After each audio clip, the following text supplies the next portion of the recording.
من از ملک پدر کردم جدایی.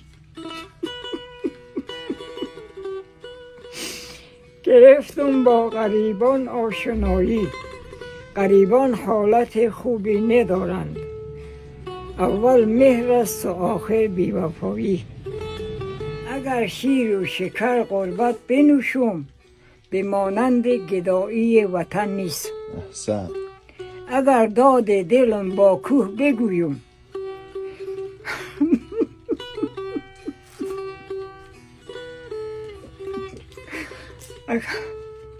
اگر داد دلم با کوه بگویم، که کوه بی زبان آید به فریاد. این غم بزرگی که دارین چیه آقا؟ غم بزرگ غریبیه. غریبی؟ غریبی بله. غریبی خیلی سخت است. 20 سال میری یک خانه یک حیاتی میبینی خانه خراب شده. یادم میاد که این خانه نماز میخوندن، قرآن میخوندن، روزه میگرفتن، حالا این خانه خراب شده. بله. دلتون برای پدرتون یعنی بیشتر از همه تنگ شد؟